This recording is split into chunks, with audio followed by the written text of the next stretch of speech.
শান্তনু ঠাকুরকে আবার বনগাঁ লোকসভা কেন্দ্রের প্রার্থী করল বিজেপি। প্রার্থী হিসেবে শান্তনু ঠাকুরের নাম ঘোষণা হতে খুশির হাওয়া বিজেপি নেতা কর্মীদের মধ্যে। শনিবার ২রা মার্চ সন্ধ্যায় বনগাঁ বাজার মোড়ে গেরুয়া আবির মেখে সাধারণ মানুষের মধ্যে লাড্ডু বিতরণ করলেন বিজেপি নেতারা। মিষ্টি খাইয়ে শুভেচ্ছা জানালেন বনগাঁর মানুষকে। বিজেপির বনগাঁ সাংগঠনিক জেলা সভাপতি দেবদাস মণ্ডল বলেন, এবার শান্তনু ঠাকুর ২,২২,০০০ ভোটে জিতবে। তৃণমূলের অপশাসনের বিরুদ্ধে আবার শান্তনু ঠাকুরকে বনগাঁর সাধারণ মানুষ ভোট দেবে।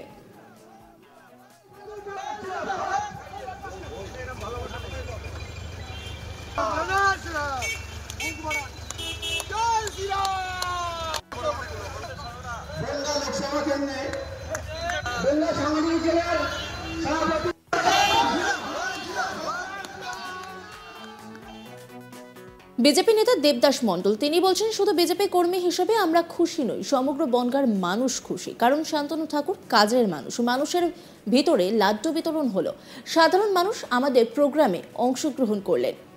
তিনি কি বলছেন শোনাবো আপনাদের। শুধু আমরা কর্মী, আমরা খুশি নই, এর সাথে সমগ্র বনগাঁ জেলা খুশি। কারণ শান্তনু ঠাকুর কাজের মানুষ। শান্তনু ঠাকুর যখনই ডাকবেন তখনই তাকে পাওয়া যায়। তাহলে ন্যাচারালি আমরা এরম প্রার্থী চাই। তাই আমরা বলেছিলাম আবার শান্তনু ঠাকুর, বারবার শান্তনু ঠাকুর। শান্তনু ঠাকুর প্রার্থী করার পরে, ঘোষণার পর আপনারা আবির খেললেন, কি বললেন? আবির দেখলেন, আবির যেরকম খেলা হলো তেমন মানুষের ভেতরে লাড্ডু বিতরণ হলো। আপনি দেখেছেন সাধারণ মানুষ কিভাবে আমাদের এতে অংশগ্রহণ করলো। সাধারণ মানুষ কাকে ভোট দেবে জানি না, কিন্তু তারা সাধারণ মানুষ কিভাবে আমাদের এই প্রোগ্রামে অংশগ্রহণ করলো। রাস্তার মানুষের কথাই বলছি তো, অটোওয়ালার থেকে টোটোওয়ালার থেকে আরম্ভ করে পুলিশও দেখলেন। সাধারণ মানুষ উৎসাহ উদ্দীপনা তাদের ভিতরে টকবক করে ফুটছে। কারণ শান্তনু ঠাকুর প্রার্থী মানে, আমি আগেও বলেছি আজও বলছি, 2,22,000 ক্রস করে যাবে বনগাঁ লোকসভা। বনগাঁ লোকসভা কেন্দ্রে বিজেপি প্রার্থী হিসেবে শান্তনু ঠাকুরের নাম ঘোষণা হতে সাধারণ মানুষও জানালেন তারা শান্তনু ঠাকুরকেই জয়ী করবেন। আমাদের এইমসে কোনো রোগ, কোনো সমস্যা হলে এইমসে আমরা ডাক্তার দেখাতে পাচ্ছি। বনগাঁ স্কুলে সিঁড়ি বসে দিয়েছে। বনগাঁ প্ল্যাটফর্ম স্টেশনটা অমৃত ভারত স্টেশনের আওতায় বনগাঁ প্ল্যাটফর্মটা উন্নতি করছে। বাগদায় অনেক উন্নতি হয়েছে, আমাদের বর্ডারে অনেক উন্নতি হয়েছে। আমরা সাধারণ মানুষ হিসেবে বনগাঁ যে উন্নয়ন দেখছি, এর আগে আমরা কোনো সাংসদের কাছ থেকে এই উন্নয়ন আমরা পাইনি। শান্তনু ঠাকুর গত 5 বছরে যে উন্নয়ন করছে এমনকি তার নামে কোনো রিপোর্ট নেই। যার জন্য আমরা সাধারণ মানুষ হিসেবে সবাই শান্তনু ঠাকুরকেই আবার সাংসদ হিসেবে চাই। একদম শান্তনু ঠাকুরকে প্রয়োজন।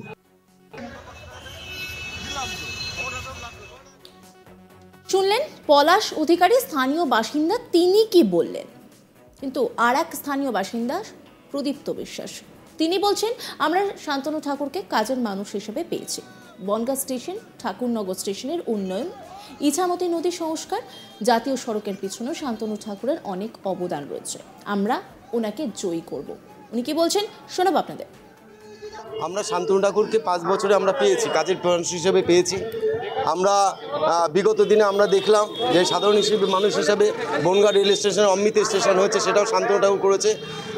গত দিন দেখেছি আমরা ঠাকুরনগর রেল স্টেশনে যে এটা উন্নয়ন করছে, ইছামতি নদীর সংস্কার করেছে, এগুলো সব শান্তনু ঠাকুর নিজে করেছেন। তিনি একজন সৎ এমপি। আমরা চাই শান্তনু ঠাকুরকে আবার আমরা জেতাবো। এবং আমরা আমাদের এই যে জাতীয় সড়ক, এই জাতীয় সড়কের জন্য আমাদের শান্তনু ঠাকুরের বহুত অবদান আছে। আমরা আমরা তো শান্তনু ঠাকুর এবার চাই এবং আমরা শান্তনু ঠাকুরকে জেতাবো।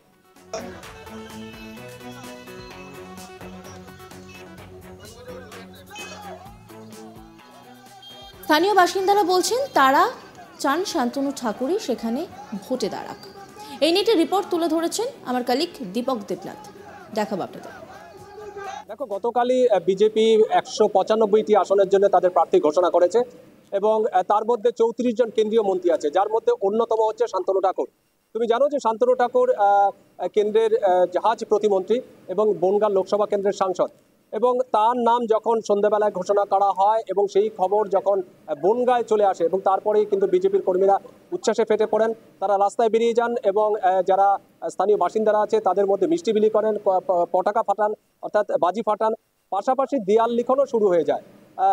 বনগাঁ যেই বিজেপি সাংগঠনিক জেলা আছে তার যে সভাপতি দেবদাস মণ্ডল তিনি যেটি বলেছেন যে তারা অত্যন্ত আশাবাদী, কারণ গত বছর 2019 সালে প্রথমবার তিনি নির্বাচিত হয়েছিলেন, সাংসদ হয়েছিলেন এবং তারপরে তিনি মন্ত্রী হয়েছিলেন, কেন্দ্রীয় মন্ত্রী, এবং প্রথমবার প্রায় 1,11,000-এর বেশি ভোটে জয়ী হয়েছিলেন। কিন্তু দেবদাস মণ্ডল বলছেন এবার প্রায় 1,12,000-এর বেশি ভোটে তিনি জয়ী হবেন এবং ফের একবার তিনি মন্ত্রী হবেন, এরকম একটি আশা ব্যক্ত করেছেন দেবদাস মণ্ডল।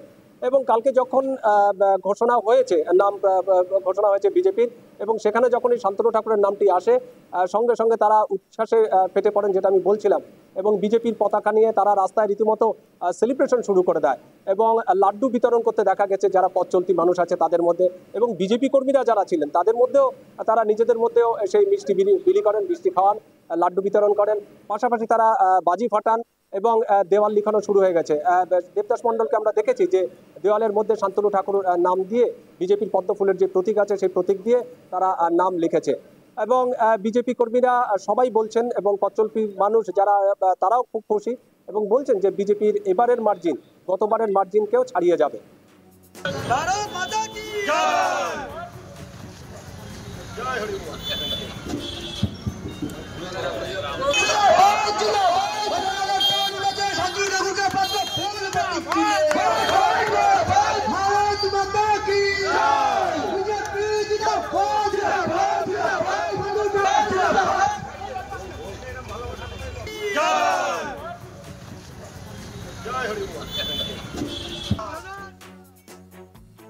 শান্তনু ঠাকুরকে আবার বনগাঁ লোকসভা কেন্দ্রের প্রার্থী করল বিজেপি। প্রার্থী হিসেবে শান্তনু ঠাকুরের নাম ঘোষণা হতে খুশির হাওয়া বিজেপি নেতা কর্মীদের মধ্যে। শনিবার 2রা মার্চ সন্ধ্যায় বনগাঁ বাটার মোড়ে গেরুয়া আবির মেখে সাধারণ মানুষের মধ্যে লাড্ডু বিতরণ করলেন বিজেপি নেতারা।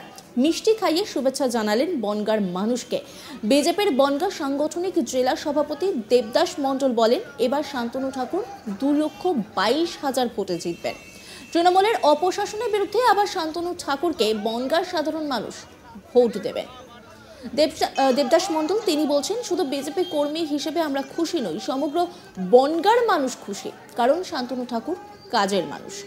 মানুষের ভেতরে লাড্ডু বিতরণ হলো, সাধারণ মানুষ আমাদের প্রোগ্রামে অংশগ্রহণ করলেন।